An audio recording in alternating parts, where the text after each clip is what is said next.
देवनागरी लिपि में सुधार और संशोधन। देवनागरी लिपि संस्कृत, प्राकृत, अपभ्रंश, हिंदी, मराठी, नेपाली आदि भाषाओं में लिखने की लिपि है। समय समय पर देवनागरी लिपि में सुधार हुए हैं और मैं निम्न बातों से आपको बताऊंगी कि इन सुधार में कौन कौन ऐसे साहित्यकार थे, कौन कौन ऐसे महान विद्वान थे जिन्होंने हिंदी देवनागरी लिपि में सुधार किए। तो सबसे पहले आता है गोविंद रानाडे का नाम, जिन्होंने सबसे पहले महादेव गोविंद रानाडे ने लिपि सुधार समिति को गठित किया था। तो लिपि सुधार समिति को गठित करने वाले का श्रेय किसे जाता है? महादेव गोविंद रानाडे जी को। इसके बाद आते हैं महाराष्ट्र साहित्य परिषद पुणे ने लिपि सुधार योजना बनाई। 20वीं शताब्दी के प्रारंभ में बाल गंगाधर तिलक ने अपने समाचार पत्र केसरी में लिपि सुधार की व्यापक चर्चा की थी। डॉक्टर श्याम सुंदर दास ने सुझाव दिया था कि पंचम वर्ण के स्थान पर केवल अनुस्वार का प्रयोग किया जाए, जो कि अब हम हिंदी भाषा में इसका प्रयोग किया जाता है और यहाँ पर अब अधिकांशतः पंचमा अक्षर अनुस्वार के रूप में ही प्रयोग किया जाने लगा है।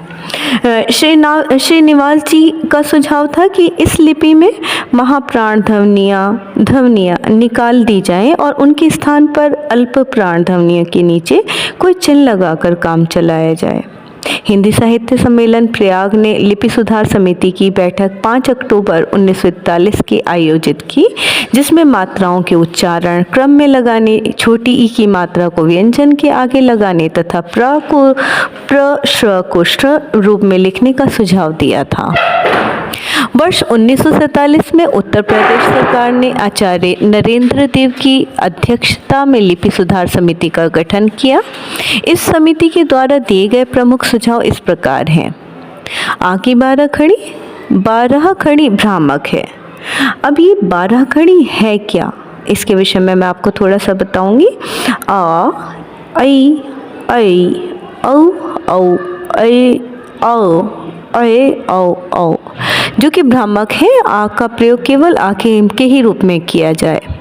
मात्राएं यथास्थान रहे किंतु उन्हें थोड़ी दाहिनी ओर लिखा जाए।